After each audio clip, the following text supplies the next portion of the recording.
Okay, let me get through the part on, let me finish up kind of just on some things on what we're talking about in courtship, and then we'll go on into some questions. Yesterday I gave you the perfect case scenario. If both the man and the woman, their parents, were extremely godly and aware of these things. In most cases, parents really just drop the ball on this and don't involve themselves at all in these types of things. Again, I would recommend a book, Her Hand in Marriage. I think it's by either Douglas or Nancy Wilson. Her Hand in Marriage is a wonderful book that describes some of these things that I've been talking to you about. But let's look at some less than perfect case scenarios. Let's say that the young man has gone off to college and he's a gazillion miles away from his parents, and the young girl is also at college, a gazillion miles away from her parents and the authority of her father. And so what then? Well, it's a predicament, a great predicament, that and someone could argue for and against many things that are involved with someone going away to college. But I think that in that case, what ought to be done is this. Once you move away from home as a Christian, you will become involved in a biblical fellowship somewhere, in that place where you are living. If you're not, you're in disobedience. And if you continue in that, it's evidence that probably you've never come to know Christ. A genuine work of salvation's never been done in your heart. But if you're a genuine Christian and you leave home, you're going to find another fellowship. And in finding that fellowship, there's a thing throughout the New Testament, we don't have time to go into it, but it's pastoral authority of elders. In the New Testament, there wasn't just a main pastor. In the New Testament, there were elders, a multiplicity of elders, men who pastored the church together, that shepherd the people of God. Shepherding means more than doing administration. As a matter of fact, administration is a very small part of shepherding and the pastoral work. But because our ideas of church have become so you could say twisted. Usually a church is built upon a pastor who preaches, spends a lot of time doing administration, worrying about the windows and whether or not the grass gets cut. You have a body of deacons who are acting more like elders even though they don't qualify as elders, or they're not really involved in the church. And they're not doing the job of a deacon, and they're not qualified to do the job of an elder, and everything just kind of falls apart. But what you're supposed to have is a group of men who are called by God and gifted by God, according to 1 Timothy chapter 3, to shepherd God's people. And they're primarily to be involved in shepherding the spiritual aspects of the church. Preaching, counseling, shepherding, not only on a congregational basis, but on an individual basis. To take care of all the other activities in the church, God has given deacons. And that's what they're to do, to take all that weight off of the pastors so that the pastors can have time to do this. And what would be this?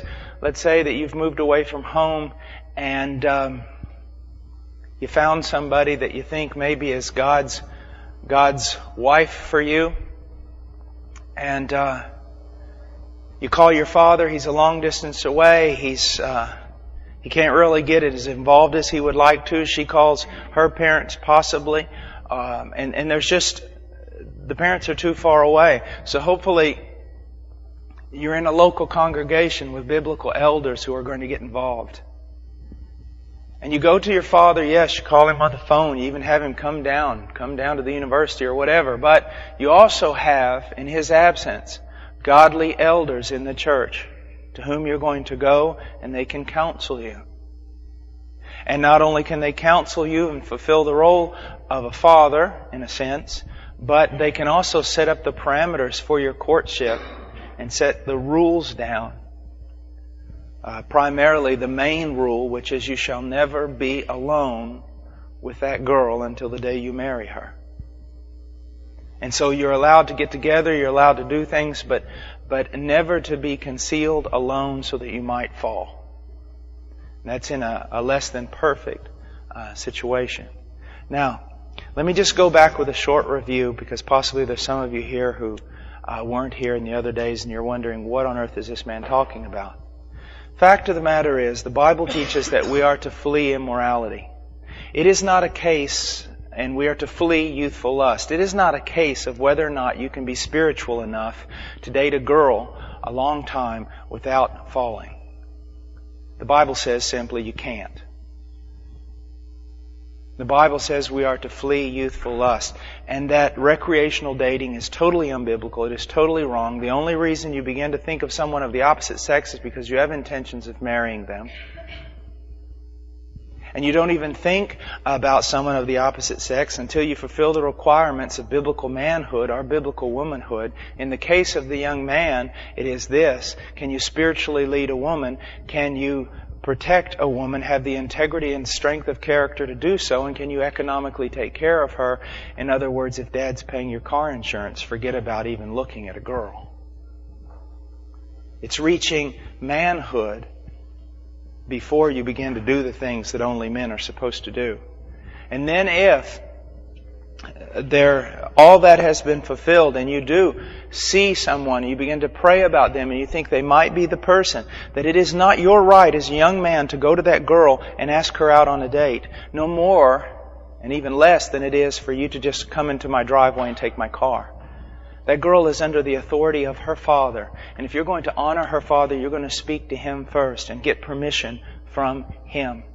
And if he grants that permission, then parameters have to be set up in your courtship to keep you from falling, to keep you from entering into sexual and emotional activity that will cause you to be bound together in a way that you should not be bound. And this is all for your protection. Now, heard a man say something a while back, and it was very, very interesting. The way he said it was very, very funny. He was talking about setting parameters for his son and helping him through this period and everything. And someone asked him, said, "Well, don't you trust your son?" And the father goes, "Well, no, I don't trust my son. My son knows I don't trust him." She said, "Well, what kind of relationship was that?" He goes, "I don't trust me, and my son knows that." It's not a case of, don't you trust me to be alone with a girl? The answer is, God doesn't even trust you to be alone with a girl. And that's why He builds parameters around it and says, don't do it. It's not that He doesn't love you. It's not that He doesn't care for you. And it's not that He won't entrust great things to you. He's simply saying, in this certain area, no. Because you're not made in a way, well, let me put it this way. You're alone with a girl enough time that you're attracted to, you will fall. You will. Some of you already have proved that. You will. No matter how much you pray, no matter how much you fast, no matter how much you read the Word, no matter how many Christian concerts you go to, you won't remain pure. And that's why these parameters are set up and have been set up. Not only by Christian people, but in various cultures throughout history. It is just known. You cannot do this. Now, the only place where you can is a pagan culture that says it's okay to have sex at 12 with as many partners as you choose until the day you decide to get married. But you didn't learn that from Jesus. Now, first of all, we'll address for just a little while, for just a moment, questions dealing with this topic. Okay? Dealing with this topic. Okay, does anyone have a question or comment? Yes? I think it's either Douglas or Nancy Wilson. You can get the book from Vision Form. I think it's Vision Form. Is it Vision Form or Veritas? Veritas. You can get it from Veritas Press. Veritas.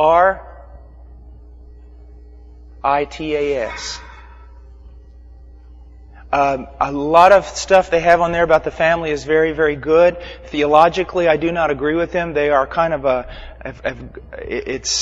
there's some theological things there that are kind of, especially with regard to the structure of the church, the relationship of civil government and things like that. I think they go overboard on that. But as far as the family and marriage, they've got some really good books. And on children. Yes? As far as you're talking about the people that you previously dated will be there like at your wedding day. What about forgiveness? What if you've gone before God and repented of these past things? Mm-hmm. Well, people who have had... Did everyone understand the question? Hear the question? The question was...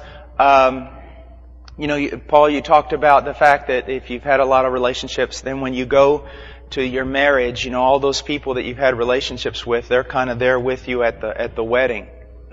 They'll be involved in your marriage. And what about forgiveness and God's healing in this? Well, first of all, let's look at something. The emotional aspect of a man is just as real as the physical aspect of a man or a woman. Let's take a young boy in college who is immoral, has sex one night with the wrong person and gets AIDS. Goes to God, becomes a Christian, goes to God for forgiveness. He still has AIDS. What you need to realize is that there is healing in Jesus Christ, but here's something that your Christian culture has sold you, and it's a pack of lies. That Jesus is the fix-it-all. That you can basically live any kind of life in the world, go to Jesus, and He'll fix all the scars, fix all the problems and everything. No, there are scars that you will carry with you all the days of your life. And they work as reminders. And although God can bring great healing and God can do many things, at the same time, we have to not presume upon God that, I can enter into these relationships and then later on God will just take care of them. No. Not at all. We carry, I could say scars, I could say residue of disobedience. And it can affect our entire life. Men can fall. For example, I could fall. And if I fell, is there redemption for me? Yes. Is there hope for me? Yes. Could I still be used of God? Yes. Would it be the same? No. Would I carry it? I knew a man who was mightily used of God and saw God do things that very few men in this age have ever seen. And he fell.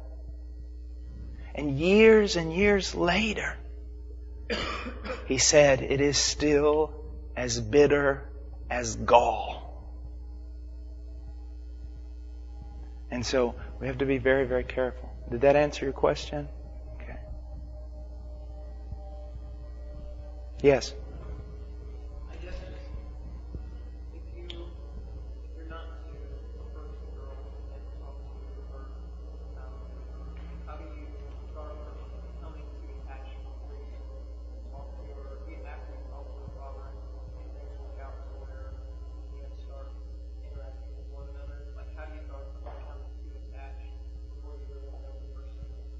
Okay, that's a great question.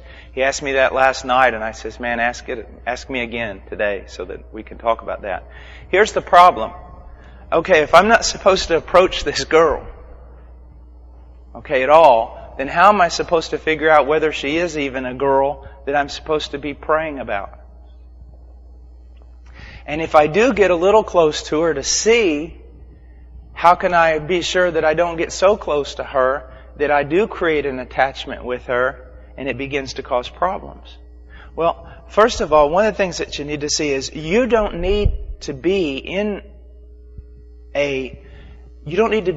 a intimate relationship with someone to know that person.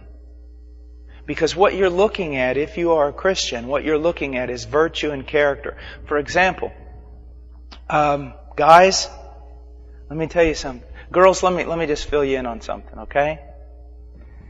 If you're around a guy who smells bad, doesn't shave much, looks ratty all the time, and everything else, after you marry him, do you think it's going to get better? It's going to get 1,000 times worse. Okay? Because he's looking his best now. I mean, he's trying to catch you. When he's got you, it's over.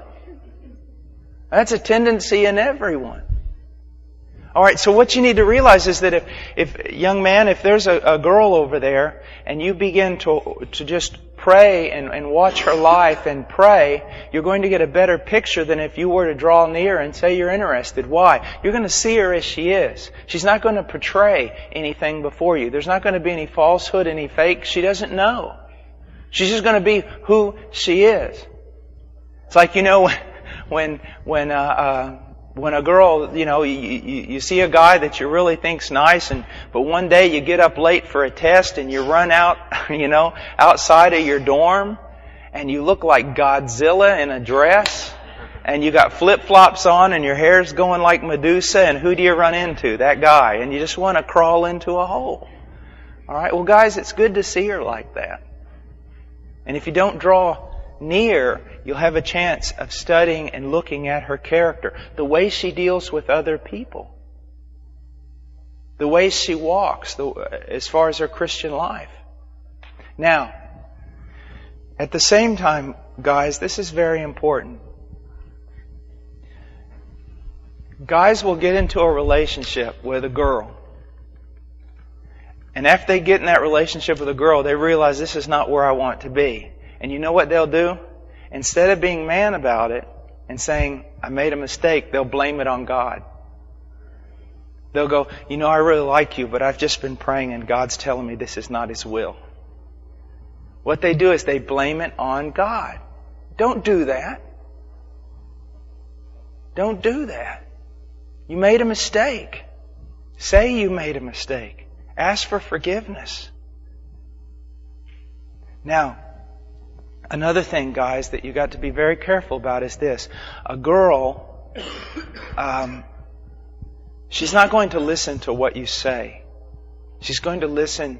She's going to look at what you do.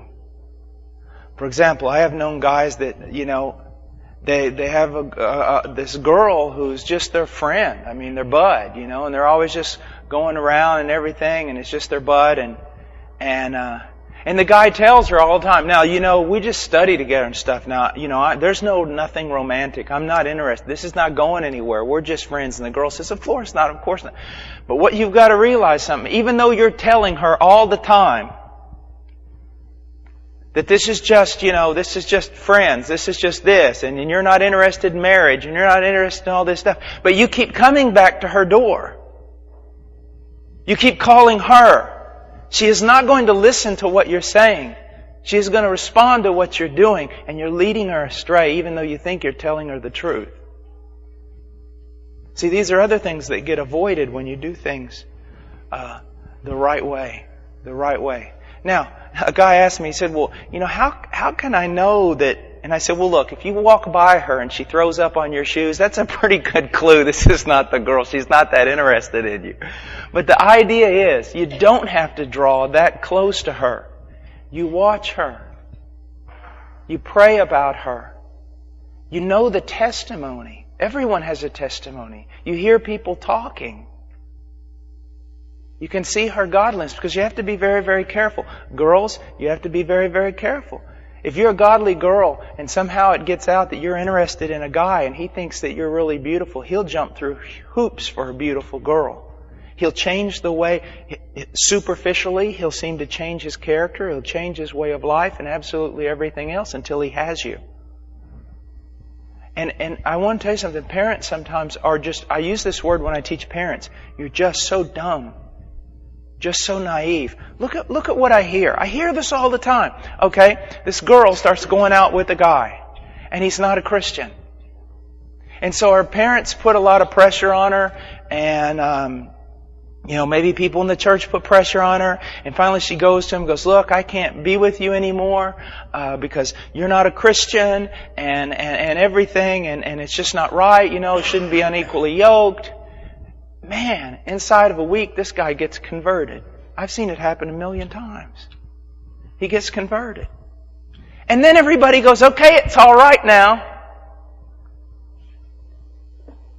That evangelicals could have such lack of discernment is beyond me. It just tells me that a bunch of us are lost.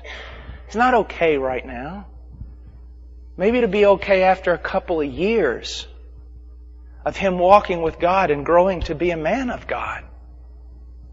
Okay? Okay, another question? Yes.